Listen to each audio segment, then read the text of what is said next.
Avoiding injuries is the aim of recommendations from a Department of Transportation study group. They're trying to regulate farm equipment allowed to be on the roads. It's the first time in decades. And News 3's Jess Garb has more on the proposals on this, Jess. Well, driving down the road, rural roads this time of year, you will meet some monster Massey Fergusons and giant John Deeres, a situation causing damage to some roadways and putting both farmers and drivers at risk.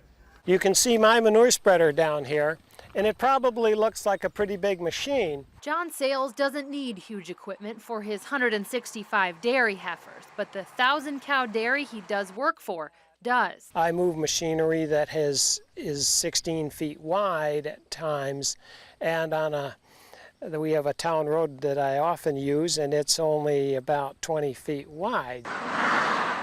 That windy town road in the town of Montrose features blind curves, crests of hills, and narrow shoulders, issues on many rural roads across the state. It's quite a challenge, really. This is prime bicycling country. We're close to Madison, and we worry constantly about that. Those challenges are now being addressed by the State Department of Transportation, who with a study group has put together guidelines for the size and weight of road-ready farm implements, hoping to avoid incidents like this one in Sun Prairie earlier this spring. They're designed to work in the field, not on the road, and so the laws for roads haven't changed for years, even though the farm equipment has substantially.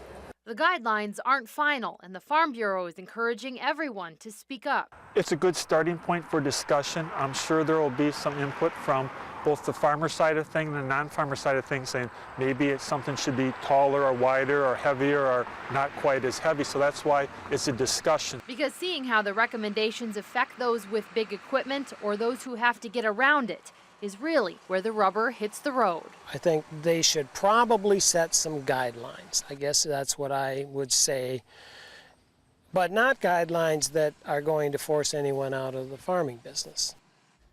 The DOT and Department of Agriculture will hold town hall meetings across the state on the issue starting Monday in Madison at the UW Extension office, and will eventually send recommendations to lawmakers. We have more information on the dates and times of those meetings on channel3000.com. They want to get a lot of input from people on this issue. Sure. We'll see where it goes from here. And Jessica, thank you very much.